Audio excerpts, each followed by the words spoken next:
When it comes for hunting for sports cards, one thing that collectors and speculators have in common is we are looking for the best deals on the most rare stuff. We're going to dive in. We got to trust the fundamentals sometimes. Stick around.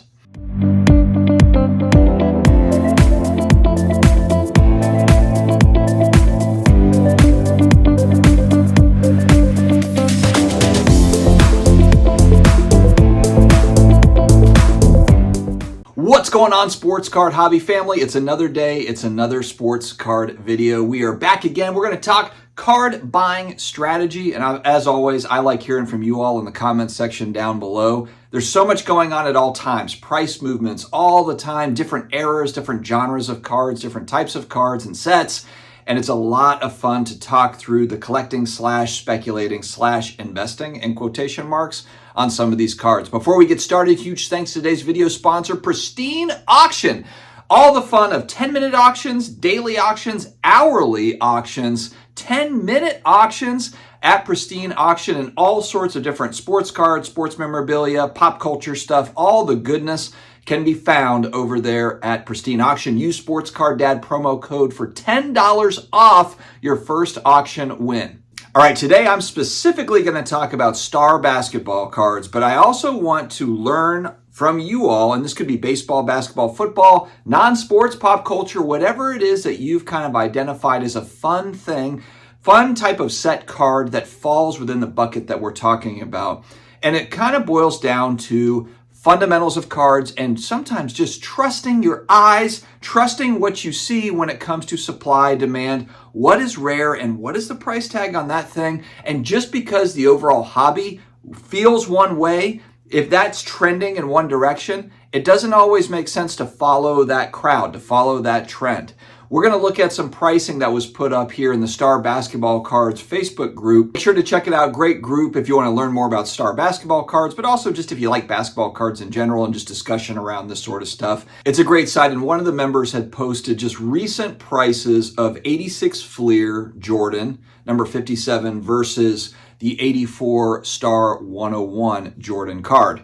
And what's happening is you're seeing a pretty good size discrepancy in prices. The Star, of course, really over the last 6 months has moved up heavily, and not even just the 101. It's also the 288 and the 195. That's the Olympic card that's got Jordan. Great photo of him kind of looking up. Looks like he's kind of standing there at the free throw line, like looking up, getting ready to grab a rebound. And then there's also the Rookie of the Year card, the Star Rookie of the Year card, the blue bordered card as well. And then there's the Court Kings card. I wasn't able to capture a recent sale of the Court Kings card. That's one that I wanted. It's the oversized, the 5x7, where he's about to do kind of like the side dunk. It's a sweet, sweet photo. I don't have that one yet, and I'm concerned. Again, I've talked about this, the FOMO, not to buy the Wemby cards because of the FOMO, but buying some of these really important, what I consider to be important 80s cards, frankly, really considered to be an overprinted era, which largely it was. But what I'm finding as I'm doing more and more research, there are kind of these niche sets that were not necessarily printed a whole lot of, all the kind of the great players that we like. We're talking about Michael Jordan here, but it's not limited to just Jordan. And they're out there, which has opened up a whole new world for me, of course, being an 80s, 90s nostalgia guy. The idea that you can find kind of these diamonds in the rough, like a Star Basketball 84, 85 set, it's fun. And so many will think that, oh man, this rise in Star Basketball prices, it's insane. It doesn't make any sense. It's just hype. Ironically, it's the opposite of that, in my opinion. It's actual fundamentals of the card. It's actually a scarce card. It's not a 1 of 1. It's not numbered out of 10, gold prism, whatever. But there were only 3,000 to 5,000. If you want to get conservative, let's say they printed 10,000 of that set. If we compare that over to 86 Fleer as a whole, there are estimates around 250 to 300,000 cards that were printed for 86 Fleer. It's still not crazy. I mean, it's still not like millions of cards, especially in comparison to what we have today. 86 Fleer, not a crazy print run, but still substantially more than what we see with Star and some of these other kind of smallish sets. Look at the 86 Fleer Jordan card. I believe it's his most iconic card. Love the picture on the card. I know a lot of people just don't like that picture of him grabbing a board on the 84 Star card. I get it. Amazingly, I think the aesthetic, if the 84 Star picture was different, if that card had the Court Kings picture on it, I think that actually, it's funny, it's just the aesthetic of the card. I feel like there would be a lot more interest in it because it's such an amazing picture. But anyway, shout out to Ryan at GemRay. We're doing the Lord's work with the universal pop count. You look up individual cards. And for the 86 Fleer Jordan, if we're looking at the big four grading companies, that would be PSA, BGS, SGC, and CGC. It's over 45,000 cards. When we compare that to the Star card, it's about 1,500 cards. And we also know that, of course, with PSA coming out and just starting to grade those over the last, 2.5 years, the few hundred that have been graded by PSA, many of those are not necessarily brand new cards that had not been graded before and then went to PSA. A large number of those are believed to be BGS cards that were cracked out and then sent over to PSA. So even that 1,500 number is probably inflated on its own. So just the fact that you have a limited supply, PSA's now been grading those for 2.5 years. So you would think that, hey, if there was 1 million of those out in the wild where they were ready to roll, my belief is that those folks would have come out of the woodwork and would have graded them. Now, will there be more that come out of the woodwork? Of course, there will be. They're out there. But I can tell you just from that Star basketball group on Facebook, there are people that solely hunt for those cards. When I go to card shows, I do not see a lot of them. They are there. You'll see them here and there, but you will not see a lot of these cards out in the wild. And so people will speculate, how much higher can the Star cards go and that sort of thing. And who knows? They've seen a huge bump over the last 60 to 90 days. I don't think, a lot of people I think are concerned about if Star gets popular, it takes away from the 86 Fleer Jordan card. I think the 86 Fleer Jordan card, again, I think it's his most iconic card, and the demand will always be high for that card. The only thing that's going to hurt prices for the 86 Fleer Jordan card is the supply that's available, the graded supply. When you get down to the fundamentals of the card, it's just got a lot of them out there. Again, 45,000 total that have been graded. It'll probably move up more. I don't know how many more. I don't think there's eventually going to be 100,000 that have been graded. I think we're probably getting kind of towards the end-ish. But even if there's been, 50, 60,000 total 86 Fleer Jordan cards, it's still going to be a wanted card. I still believe that Jordan is going to be kind of that one guy that transcends generations.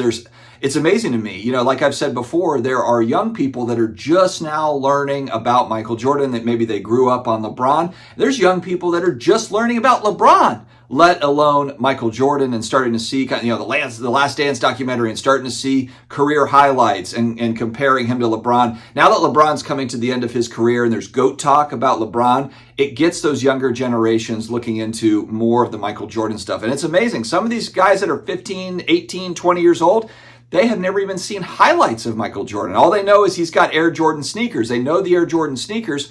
Globally, everybody knows. But man, if you were there, if you kind of lived through those moments, through the 80s into the late 90s when he was just so absolutely dominant, I don't know, it's just, you can't explain it. It just transcends. To me, I think that over time, more and more money is going to move up into Michael Jordan cards. And thankfully, I talked about this on yesterday's video, you can get cards. I bought this for $60. This is a great 89 Hoops card for him. Playing Days card. They printed a lot of these, and at 10, I got this for $60.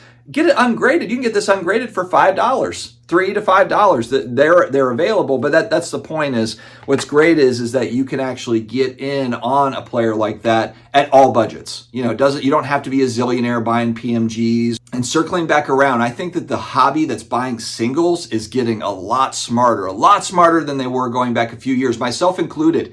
I feel like I have been really kind of evolving over time, getting more focused in on what is actually scarce out there. What did they just not make a lot of? And where are the price points in comparison to some of the other stuff that maybe the hobby has hyped? Maybe it's something that, kind of that herd mentality where everyone's following along this particular narrative or this particular player, when really a lot of the fundamental stuff is right there in front of our face. And so I'm trying to get better at identifying these particular cards and zeroing in on that sort of stuff because it's fun to collect, but then also because from a speculation standpoint, I think it actually has a chance to grow.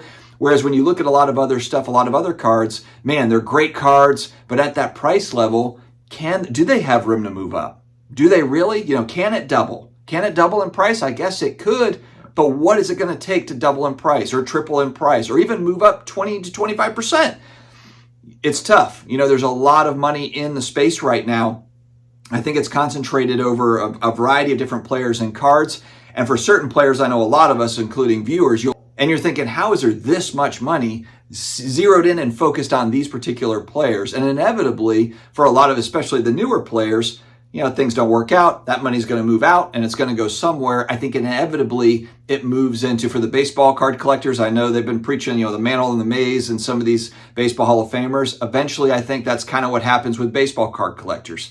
Prospecting a lot, tired of getting burned, spending a lot of money, and just realizing, you know what?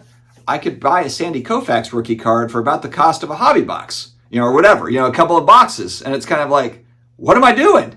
And I think it's kind of similar with some of this stuff too. For me, I have more of a connection with a Michael Jordan than I would maybe a Sandy Koufax. But anyway, guys, let me know your thoughts in the comments. Have you been sticking to fundamentals? Has stuff just started to make sense? Is it starting to click? Or do you just like to, kind of chase the prospects and that's more of your hobby? That is totally fine. Look, there's a lot of volatility kind of on that ultra modern stuff to where if you do it right, you get in early and you kind of play those numbers. I know a lot of folks that do really well in that space. But I think for long-term holders, of course, the ultra modern stuff, highly volatile, scary to hold it long term. Where are you at with this? What are you thinking? And have you found specific cards? If you want to share in the comments, I would like to hear about it because this is how I learned too. A niche set that maybe someone doesn't know about, or a certain player that might just be under the radar. It's like, this person costs this. Why does this person cost that? I like to hear strategy, so let me know in the comments section below. My friends, stay healthy, stay awesome, and I will talk to you again later.